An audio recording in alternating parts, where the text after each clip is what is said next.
Olá, somos a comunidade Horebe, uma igreja de amor e cuidado. Venha nos conhecer.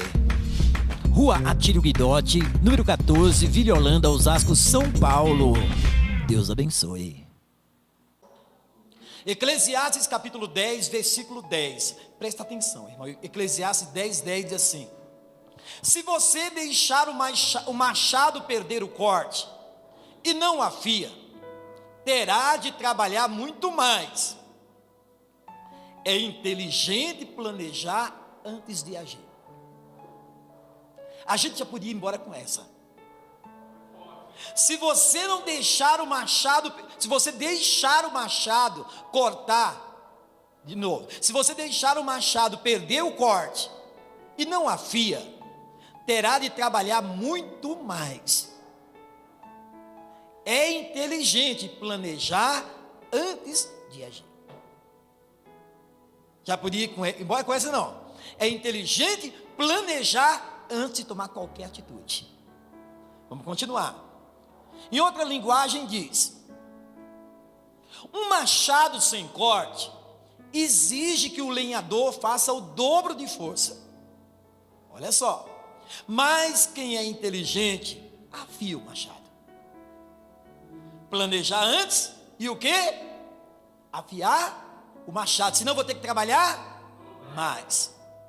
Muito bem. Diga: quem é inteligente afia o machado. Balança teu irmão para ele acordar e fala: quem é inteligente afia o machado. Pergunta para ele: como está o teu machado? Não é? Vamos lá. Eu quero começar contando a história de um lenhador. Presta atenção. Essa história diz de um homem que vivia a vida dele em cortar árvore, prestava serviço como lenhador. Irmão, mas como em todo tempo, houve uma crise no lugar que aquele homem morava. Então ele mudou de lugar, foi em busca de um outro trabalho, porque precisava do dinheiro. E ele chegou num determinado local, onde os pessoal estavam cortando lenha, cortando árvore, e ofereceu o trabalho dele. Só que tinha um diferencial naquele cara. O cara, meu irmão, olha, era um guarda-roupa mais ou menos. Deixa eu pedir para alguém levantar. Era um guarda-roupa mais ou menos. Levanta aí, Sabina. Fica de pé aí, só para o pessoal poder ver. Aí, de pé. Aí, pronto. O lenhador era um guarda-roupa que nem o Sabino. Viu? Obrigado. Irmão, geralmente os caras que cortam lenha, os bração, é ou não é? O cara é forte, é ou não é? E aquele lenhador é um cara franzino. Quando ele chegou para oferecer o serviço, a turma já começou a rir dele. O pessoal já começou a rir dele, para começar. O proprietário olhou para ele: esse cara não vai dar certo aqui. Diz que tem um ditado que fala que tamanho é ou não é? Um RG substitui tudo, é ou não é? E aí, irmão, que o proprietário, para não desfazer dele, chamou ele à parte e falou: vou te dar uma chance. E colocou ele para trabalhar. Imagina ele chegando, Sabino chegando com o machadinho dele, e perto daqueles caras. Irmão, quando ele chegou perto de uma árvore, ele pegou o machado dele e fez assim, ó. Tá! Pá! E, irmão, poucas pancadas, a árvore já caiu. O pessoal assustou com o cara. Nossa! O cara tão magrinho, tão franzino, derrubar uma árvore tão rápido. E ele continuou. Quando o patrão deu uma olhada, ele falou: nossa, esse cara é excelente. Lógico que pegou o cara para trabalhar. Irmão, se as pessoas cortavam um tanto de árvore, ele cortava o dobro. Sempre o dobro. E o tempo foi passando e o cara começou a dar lucro para o patrão. E o patrão falou: esse é o meu melhor funcionário. O cara que ninguém acreditou nele. Talvez alguém não esteja acreditando em você, no seu potencial. Talvez muitas pessoas já desacreditaram de você, mas você tem um Deus que tudo pode, meu irmão, por você. E aí, o tempo foi passando, e o cara começou a perder o ritmo. Foi começando a derrubar menos árvores. Menos. Sabe, o rendimento dele foi caindo, a ponto de cortar igual todo mundo. Sabe quando o cara entra numa empresa e está arrebentando, daqui a pouco, o cara foi baixando o nível. Daqui, um pouco tempo, Tati, o cara se tornou o menos produtivo na cortação de madeira, no corte de madeira. O menos que produzir era ele. O patrão chamou ele à parte e falou: mas vem cá, você era o que mais produzia, meu irmão? Meu amigo, aqui você dava o dobro de lucro do que um funcionário comum. Por que você tem diminuído o teu rendimento? Ele falou: patrão, eu não sei. Eu trabalho com a mesma forma, com o mesmo ânimo, com a mesma força, mas estou produzindo pouco. O patrão falou: deixa eu dar uma olhada no teu machado. Quando pegou, meu irmão, o machado estava cego. Tem jeito? O cara falou: meu, pelo amor de Deus, para um pouquinho para afiar o machado. Ele falou: não posso parar. Aí é que eu vou parar de produzir. Não, senta aqui. Você vai ficar horas aqui afiando o machado. Ele ficou lá, pedido do patrão. Quando ele voltou para cortar a árvore, meu irmão, quando ele bateu 3, 4 machadadas da árvore, se tornou o melhor lenhador daquela região. Sabe por quê? Porque o machado estava afiado. O problema é que a gente quer produzir com machado cego. Não funciona. Pergunta nessa manhã: como está o teu machado? Irmão, Abraham Lincoln disse: se eu tivesse 8 horas para derrubar uma árvore, passaria 6 afiando o meu machado. Se eu tivesse 8 horas para derrubar uma árvore, eu passaria 6 afiando o machado. Está certo ou não? Tá. Porque quanto mais afiado tiver a tua ferramenta, mais produtivo você vai ser. Tema nessa manhã: mantenha o corte do machado afiado. Quando aquele lenhador chegou lá na lavoura lá para cortar as árvores, o machado dele estava afiado ou não, gente? Mas o tempo passou e vai cegando. Quando você chegou aqui na igreja, meu irmão, você estava todo vapor. O teu machado estava daquele jeito. Ninguém dava nada por você, mas a ferramenta que você estava na mão, meu irmão, era poderosa. Olha para mim. Mas o tempo passou, e o teu machado perdeu o corte. Irmão, se perdeu o corte, nessa manhã Deus está falando assim: é hora de manter o corte do machado afiado. Afia o teu machado. Estão entendendo até aí? Glória a Deus. Muitos estão usando um machado que, além de dificultar o serviço, gera um estresse em todo o seu corpo. O lenhador ficou estressado porque não produzia, o patrão ficou estressado, mas o problema não estava no lenhador, e sim na ferramenta que ele estava usando. Olha para mim. O problema, muitas das vezes, não é você, né, diretamente, mas indiretamente a maneira que você está fazendo, do jeito que você está fazendo. Irmão, você até está usando o machado, mas está sofrendo muito.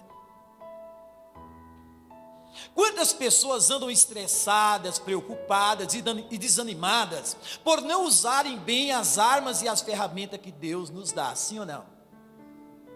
Irmão, olha, eu estou cheio de problema, eu não aguento mais, eu estou desesperado. Irmão, vai ter solução? Machado cego? Qual que é a ferramenta que ele tem que usar? O machado afiado, joelho no chão, confiar na palavra de Deus, fé, acreditar no que diz a promessa de Deus.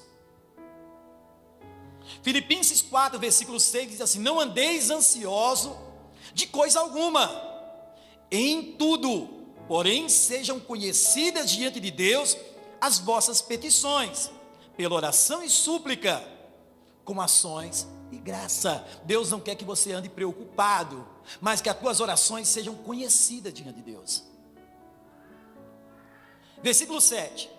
E a paz de Deus, que excede todo entendimento, guardará o vosso coração e a vossa mente em Cristo. Você está preocupado? Confia no Senhor, ora, busca a presença do Senhor, busca a direção de Deus, e a Bíblia diz que a paz de Deus, que excede todo entendimento, guardará o seu coração e a sua mente em Cristo. Quem sabe, a sua mente e o seu coração diz, não vai dar certo, já era. Mas quando você, meu irmão, lança sobre Deus a tua ansiedade e confia nele, o Espírito Santo vem, domina a tua mente, domina o teu coração, e você espera nele. Amém, gente? 2 Coríntios capítulo 10, do versículo 3 até o 4, diz assim: pois embora vivamos como homem, não lutamos segundo os padrões humanos, tudo bem? Deus não te chamou para você lutar com o teu braço, com a tua força, nos padrões humanos.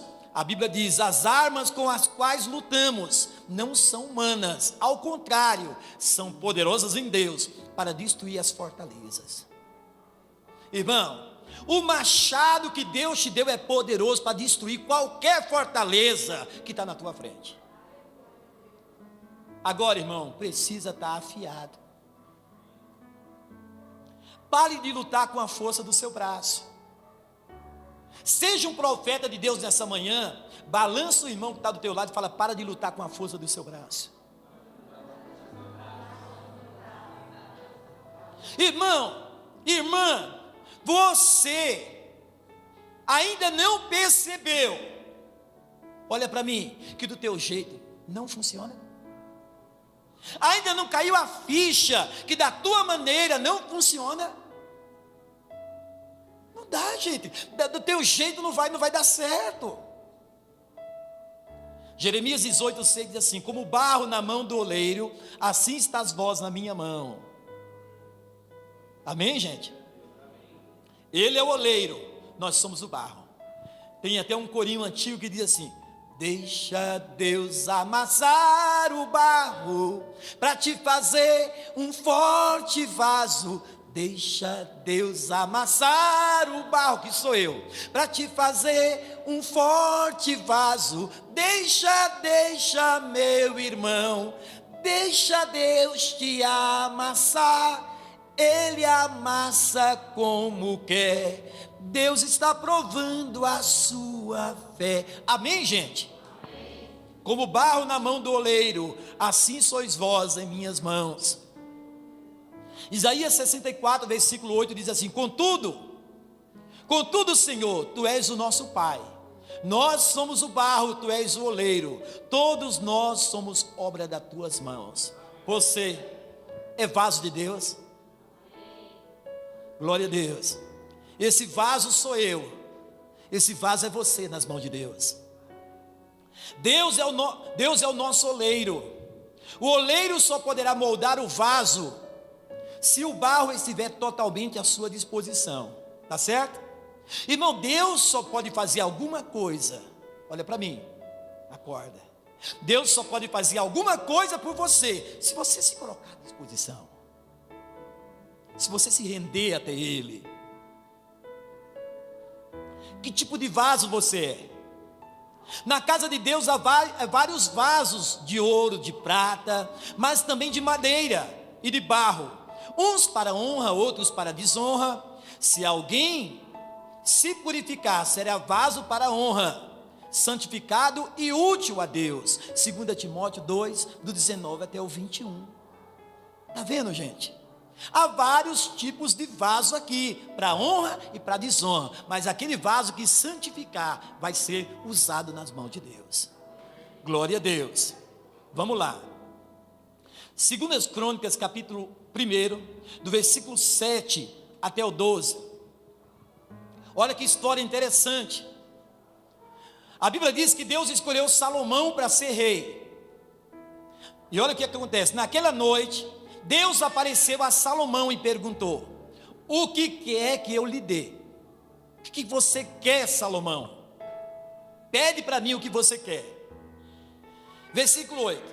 Ele respondeu: tu sempre mostraste um grande amor por Davi, meu pai, e deixasse que eu edificasse como rei no lugar dele. E agora, ó Senhor Deus, cumpre a promessa que fizeste ao meu pai. Já não me fizeste rei, já que me fizeste rei de um povo tão numeroso como o pó da terra. Versículo 10. Dá-me sabedoria e conhecimento. O que Salomão pediu? Dá-me sabedoria e conhecimento, para que eu possa governá-lo. Se não for assim, como poderei governar esse teu grande povo? Gente, para a gente usar nossa ferramenta, nós temos que ter sabedoria. Para usar o machado tem que ter sabedoria para afiar novamente, senão nós vamos ficar batendo a cabeça. Salomão foi escolhido para ser rei. Deus falou: Salomão, pede para mim o que você quiser. Salomão falou: eu quero conhecimento e sabedoria. Diga conhecimento e sabedoria. Olha só, ele viu que para governar aquele povo ele precisava de sabedoria e conhecimento. Versículo 11. Deus disse a Salomão: visto que você pediu sabedoria e conhecimento para governar o meu povo, de quem eu fiz você rei, em vez de pedir riquezas, bens, honras, ou morte dos seus inimigos, ou vida longa, eu lhes darei sabedoria e conhecimento, e lhes darei também mais riquezas, bens, honras, do que qualquer outro rei que teve antes de você, ou terá depois de você. Salomão falou: eu quero sabedoria. Irmão, geralmente a gente só vem para a igreja para quê, gente? Pedir. É ou não é? Deus, eu preciso. Deus, eu preciso. Irmão, Salomão, quando Deus falou: o que você quer? Salomão falou: eu quero sabedoria. Sem sabedoria e conhecimento eu não posso liderar esse povo. E Deus falou: já que você pediu sabedoria e conhecimento, eu vou dar muito mais do que você imagina. Muito mais eu vou dar para você. Gente, o que é sabedoria? O dicionário diz que sabedoria é o dom que nos permite discernir qual o melhor caminho a seguir. Isso é sabedoria. Eu estou indo daqui para Osasco, mas eu sei, através da minha sabedoria, se eu cortar um caminho tal, outro caminho tal, vou chegar mais rápido. Isso é sabedoria. Vamos lá. A melhor atitude a adotar nos diferentes contextos que a vida nos apresenta. Irmão, você vai saber qual que é a direção, qual que é a atitude que você deve tomar quando você tem sabedoria. Um exemplo clássico é do próprio Salomão, quando as duas mulheres reivindicaram cada uma a maternidade da criança viva. Olha o que aconteceu. Duas mães estavam grávidas e as duas tiveram filhos. Na hora do parto, uma descobriu que o filho estava morto. Presta atenção. Uma descobriu que o filho estava morto. Foi lá. A outra estava dormindo ainda, ela foi lá, trocou o neném. Quando aquela acordou, falou: poxa, meu filho morreu, ficou desesperada. E a outra: não, meu filho está aqui. E o tempo foi passando. E aquela mãe que teve o filho trocado descobriu que aquela outra havia trocado o filho. E aí foram lá diante do rei Salomão para ele decidir aquele problema. E aí, uma dizia para o Salomão: não, o filho é meu. A outra: não, é minha, é meu filho. Não, o filho é meu. E aí, quem está falando a verdade? Difícil, não é? Por isso que a gente precisa de sabedoria para discernir a verdade da mentira. O que é verdade e o que é mentira. Salomão pediu para Deus o que, gente? Para que serve sabedoria? Para a gente fazer as coisas certas na hora, meu irmão, da dificuldade. Salomão pensou um pouquinho e falou: me dá a criança aqui. Pegou a criança pelo pé, pegou uma espada e falou: já vou resolver o problema de você. Vou dividir no meio a criança, meio a meio para cada um. Uma das mães falou: não precisa. pode entregar para ela, deixa na mão dela, deixa que ela cuida.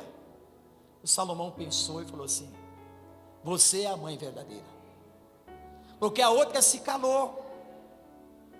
A outra preferia dividir a criança no meio, preferiu que cortasse a criança no meio. O egoísmo faz isso. Olha para mim, será que você não está sendo muito egoísta, meu irmão? Não está pensando muito só em você, como aquela mãe?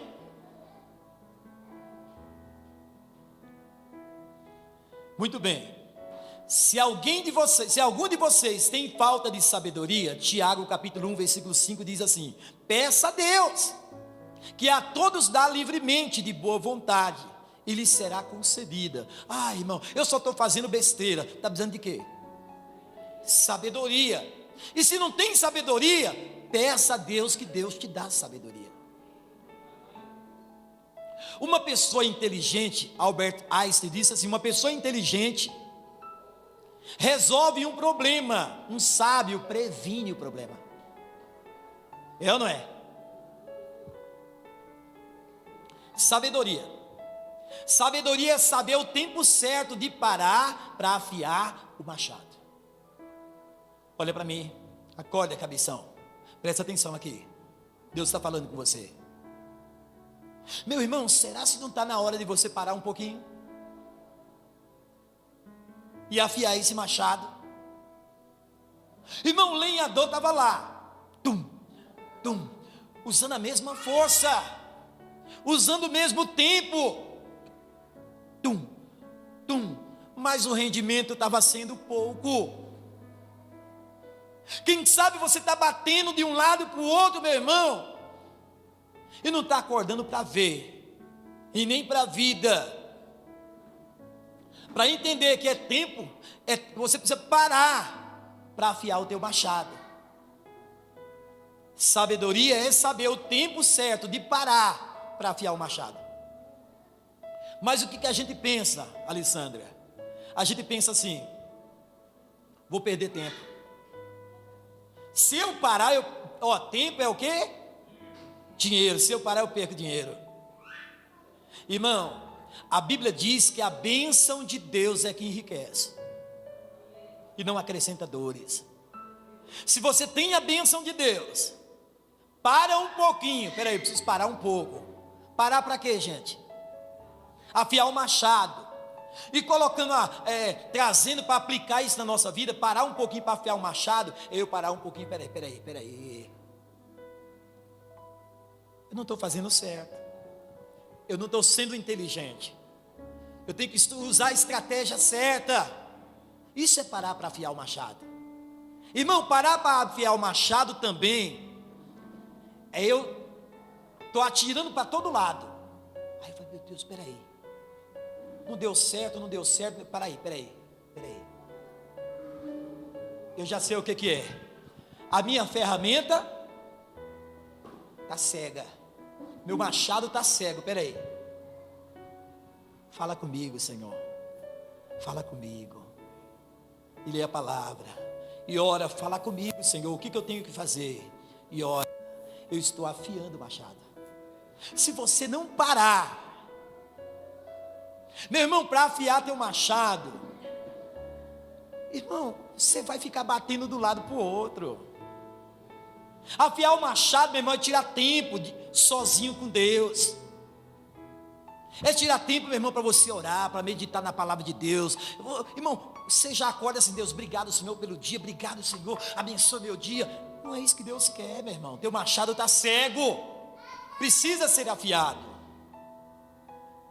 Assim como a sabedoria de se afiar o corte do machado para se rachar lenha torna o trabalho mais eficaz, vai render, também há recursos espirituais que tornam o nosso andar em Deus mais frutífero. Se o machado do lenhador encontra-se cego e sem corte, ele tem que exercer muito mais força e energia em seu trabalho, consumindo assim mais do seu tempo. Irmão, o lenhador estava trabalhando mais ainda do seu tempo para produzir a mesma coisa e não conseguiu, porque o machado está cego. Está entendendo o que Deus está falando com você? Muito bem. A partir do momento em que a ferramenta adquire um corte melhor, será o corte que determinará o resultado e não a força do golpe na lenha. Gente, o que vai fazer a diferença, olha para mim, não é a força que você está usando, e sim a ferramenta que você está usando. E sim o corte da ferramenta que você está usando é que vai fazer total diferença. A força que o lenhador usava para cortar a madeira com machado cego era a mesma, mas o resultado era pouco.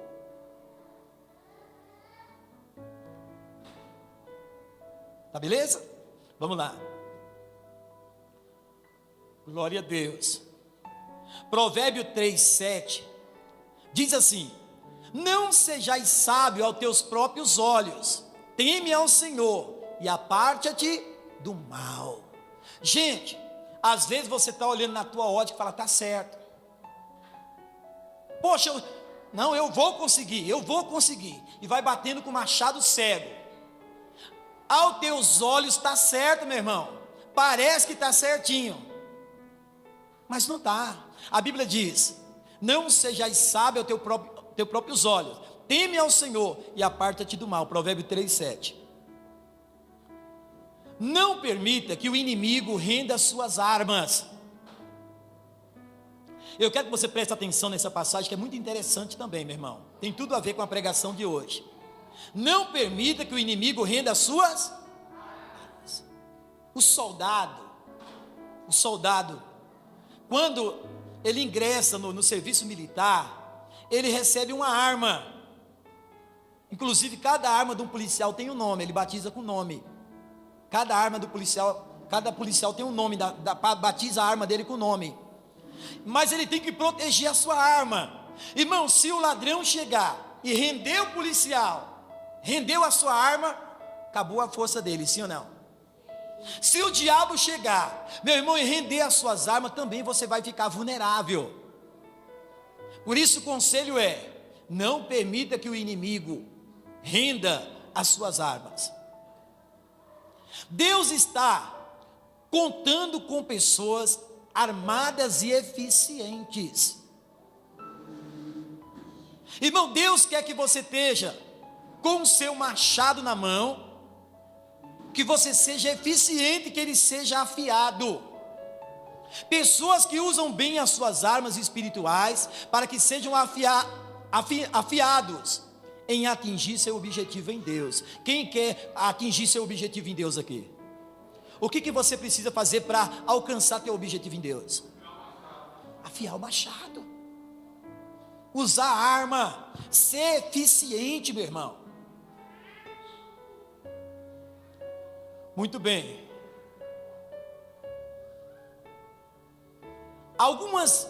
Alguns não estudam, escuta só, nem oram, nem jejuam e nem lê a Bíblia mais. Tem pessoas que não oram, não lê a Bíblia, não jejuam, pararam, estão sem munição e renderam as suas armas na mão do inimigo. Gente, quem não ora, quem não busca, quem não consagra a sua vida a Deus, está entregando a sua arma na mão do inimigo. Você não pode acreditar que o diabo vai usar de misericórdia com você. Ele vai? Não. Nem pode permitir que os músculos que Deus te deu sejam improdutivos. Irmão, Deus te deu força, Deus te deu saúde para você produzir para Ele. Muitas das vezes Deus até colocou um machado afiado na sua mão, mas você está tão musculoso e um cara preguiçoso, não quer trabalhar para o reino de Deus. Diga não ao inimigo da preguiça, diga preguiça. Irmão, eu vou dizendo aqui, você vai dizendo não, tá bom? Não, ou melhor, não o quê? A preguiça. Está em vermelho aí. Não a carne, não o sono. Diga não à preguiça. Se esforce em oração. Diga não ao inimigo da carne. E jejum. Diga não ao inimigo do sono. Leia a Bíblia, estudando para afiar o seu machado. Irmão, Deus quer que você saia da zona de conforto. Você está muito preguiçoso, meu irmão. E aí, irmão, vamos lá? Hoje não, hoje não, hoje não. Só quer fazer a vontade da carne. E a Bíblia diz que quem faz a vontade da carne não agrada a Deus. Irmão, eu estou aqui ministrando a palavra de Deus, o Espírito Santo está derramando a sua graça. E você está assim, ó, lutando para ficar com os olhos abertos. Diga não a esse sono. Porque você fica 3 horas na televisão e não dorme. É ou não é? 1 Samuel capítulo 13, versículo 19 até o 22. Olha só. Não permita que o inimigo renda as suas armas. Olha o que os filisteus fizeram. Os filisteus haviam proibido os hebreus de fazerem espadas e lanças. Olha só. Presta atenção aí, cabeção, ó. Os filisteus haviam proibido os hebreus de fazerem espada e lança. Por quê? Sem espada e sem lança, estava sempre dominando os filhos de Deus. Por isso, não havia nenhum ferreiro na terra de Israel. Diga, não havia nenhum ferreiro na terra de Israel. Ficava difícil ou não? Se eram os ferreiros que faziam as armas. Assim, quando os arados, as enxadas, os machados, as foices dos israelitas precisavam ser amolados, ele os levava aos filisteus. Se precisava de ajuda para afiar a sua ferramenta, tinha que pedir ajuda para o inimigo, porque os inimigos impediram Israel de fazer arma, de afiar suas ferramentas.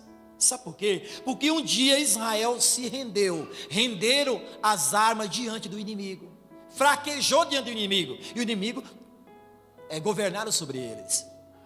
Irmão, não entregue, não renda as suas armas para o inimigo. Continuando, esses cobravam caro dos israelitas para afiar o machado e ferrões de tocar bois, e mais caro ainda para afiar os arados e enxadas.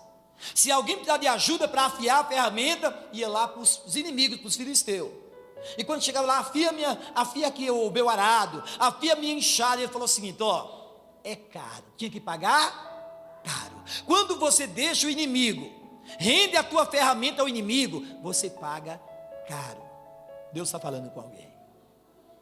Cuidado, meu irmão, para você não pagar caro, se você já não estiver pagando caro. Versículo 22.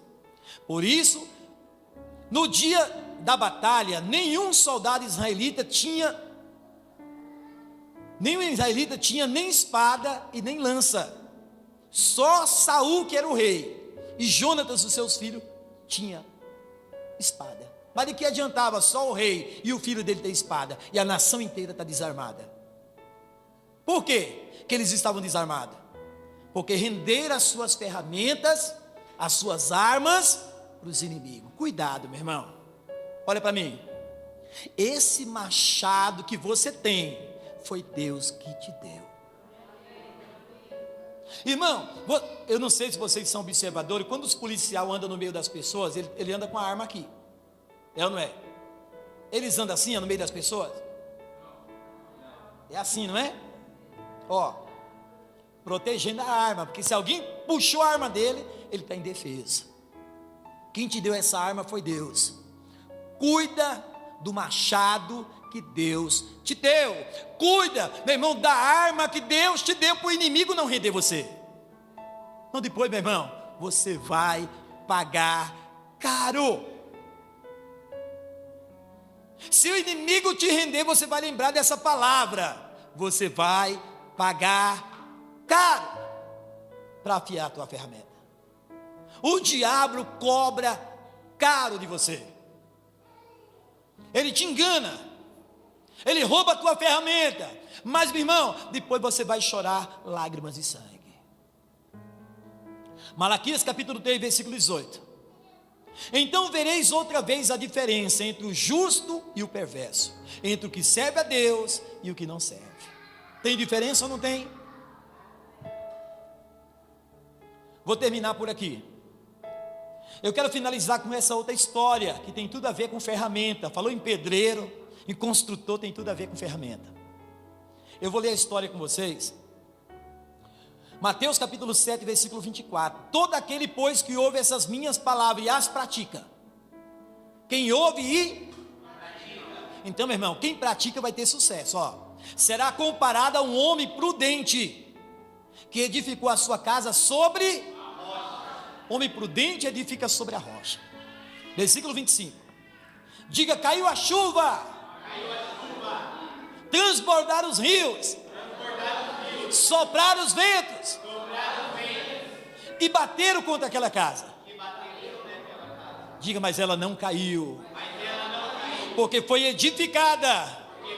Foi construída sobre a rocha. Esses dias de manhã eu tive aqui um devocional com os irmãos. E eu trouxe justamente esse devocional. Eu tenho um irmão que ele tem uma casa aqui no conjunto do metalúrgico.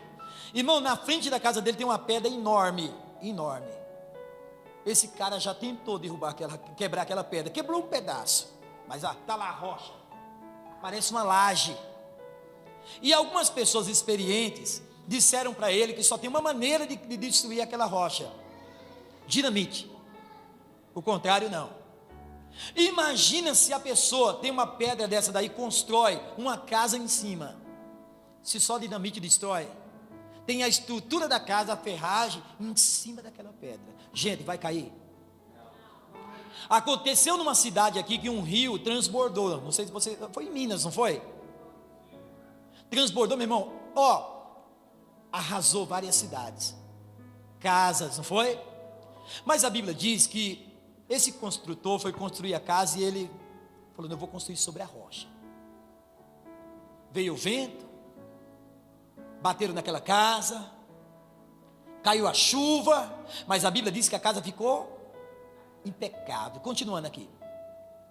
E todo aquele que ouve essas minhas palavras e não pratica, será comparado ao homem insensato, tolo, que construiu a sua casa sobre areia. Caiu a chuva, mesma coisa. Transbordaram os rios, sopraram os ventos, deram com ímpeto contra aquela casa, e ela desabou, sendo grande a sua queda. A Bíblia diz que grande foi a sua queda. Irmão, os dois ouviram a palavra de Deus, tudo bem? Um ouviu e praticou, e outro ouviu e não praticou. Por exemplo, o cara pegou, comprou o terreno, o outro comprou lá do lado, vamos construir a casa. Quanto fica para construir? 200 mil reais. Legal. Aí chegou outro pedreiro, outro construtor, fala: e aí, quanto é que fica, quanto você cobra para construir? 100 mil. Você vai construir com quem? Não, seja sincero. São 100 mil de diferença. E aí, Du? Vai construir com quem, Du? 100 mil de diferença. E aí? Olha só, o cara deu um orçamento de 200 para construir a casa do teu irmão. E o teu irmão, pegou o cara. O outro que deu o orçamento para você foi de 100 mil. E aí, fecha ou não fecha? Fecha o negócio ou não? Ô Du, você fecharia ou não? 100 mil de diferença. Fecharia ou não, Du?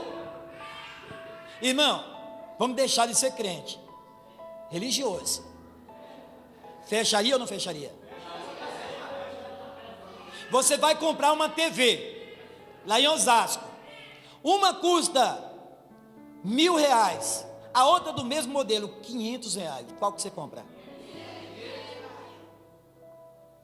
E por que no orçamento você aceita mais caro? O pedreiro te deu um orçamento de 100 mil, outro de 200. Irmão, eu duvido que alguém fecharia por 200.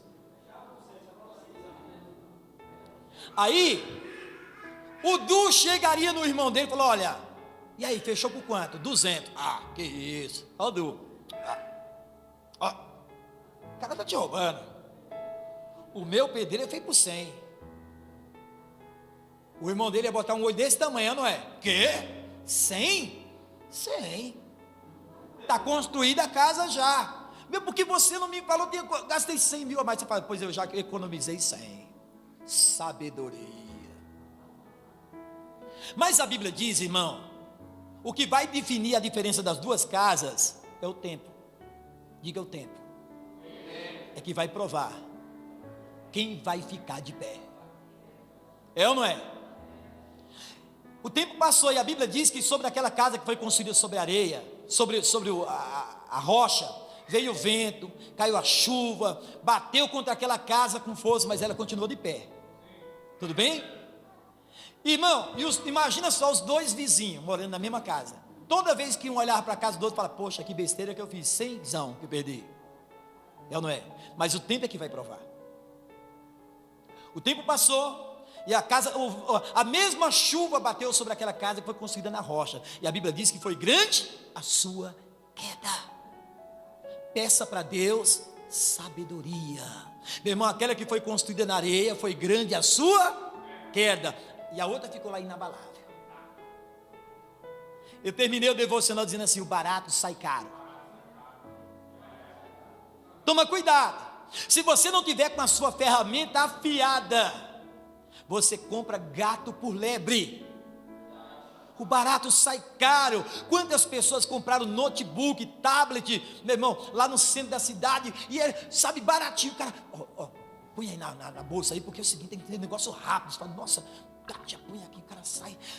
Quando chegou em casa, tinha um tijolo dentro. Meu Deus. Ferramenta cega.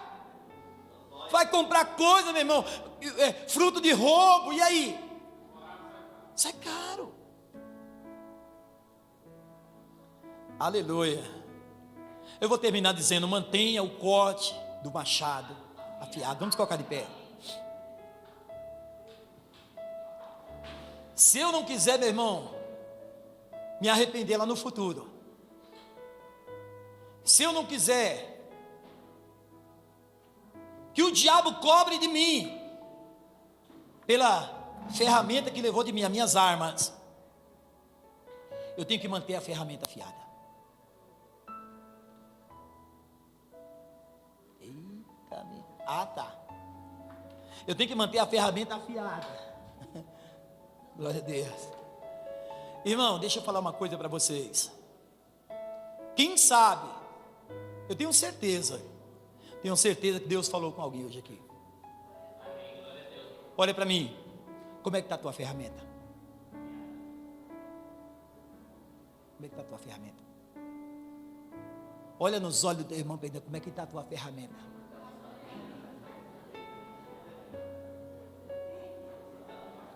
Isso, né?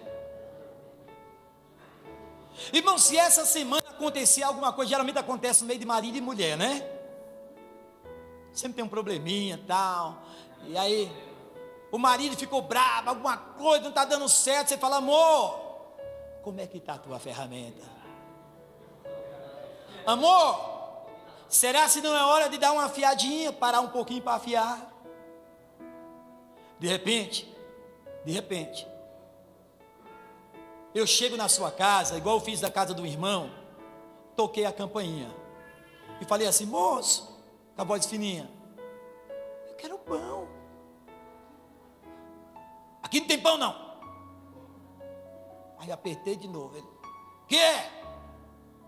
Moço, eu estou com fome. Eu já falei, aqui não tem pão não. Aí eu: que é, moleque? Falei: moço, um pãozinho. Eu já falei que não tem pão. Eu falei: glória a Deus, aleluia, irmão, sou eu. Ô pastor. Ferramenta cega. Se eu chegar na tua casa e apertar, eu vou falar: irmão, afia a ferramenta. Como é que está a tua ferramenta? Agora eu quero que você seja o máximo de transparente comigo, tudo bem?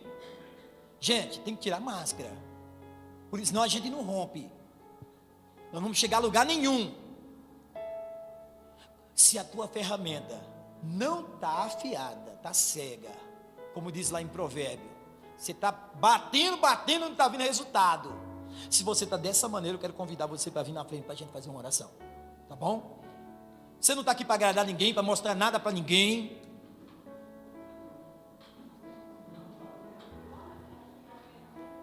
Aleluia. Só, meu irmão, que você vai sair daqui com ela afiadíssima. Você vai começar a produzir. As coisas vão começar a dar certo. Cadê a ferramenta? Cadê você com a sua ferramenta? Tem mais alguém? Segurar as 3 ferramentas aí, é? A ferramenta está segura aí? Amém. Olha, está afiando, querendo afiar de longe. Não afia de longe não. Vem pra, tá afiada? Estão afiada aí, gente? Como é que está a tua ferramenta? Se não tiver afiada, vem para cá. Porque chegou a hora de afiar a tua ferramenta. Feche seus olhos, igreja. Pai Santo, em nome de Jesus, aqui estão meus irmãos. O Senhor falou de uma maneira tão poderosa. E eu quero te pedir, Pai, no nome de Jesus, essas pessoas que têm tentado produzir com a ferramenta cega, com o machado cego, e a sua vida, Pai, não tem andado para frente. Cada vez mais a produção tem diminuído. E o diabo tem dito na sua cabeça: trabalha mais, corre mais, faz mais. E a gente tem tentado com a força do nosso braço. Não consegue. Eu te peço agora, Pai, que o Senhor derrame teu Espírito Santo. E que a luz do Espírito Santo ilumine o coração do teu povo, para eles perceberem que o problema está na ferramenta enferrujada e sem corte. Eu te peço, Pai, no nome de Jesus, que essa semana seja uma semana de afiar essa ferramenta. Nós queremos declarar jejum, santificação, entrega diante do altar de Deus, leitura da palavra, tempo sozinho com Deus. Meu Deus, e eu creio que o primeiro passo que eles estão dando aqui, Pai, é de declarar que com essa ferramenta não tem jeito. Mas em nome de Jesus, começa afiando essa ferramenta, Senhor. Talvez as pessoas até perderam a ferramenta, largaram de lado o seu machado, mas que o Senhor coloque na mão dessa pessoa novamente a ferramenta, e ele se torne uma pessoa produtiva, abençoada, realizada e feliz em todas as áreas da sua vida. Vai fluir, vai dar certo, vai romper em nome do Senhor Jesus. E quem crê, diga amém e aplaude o Senhor em nome de Jesus. Uou! Glória a Deus! Aleluia!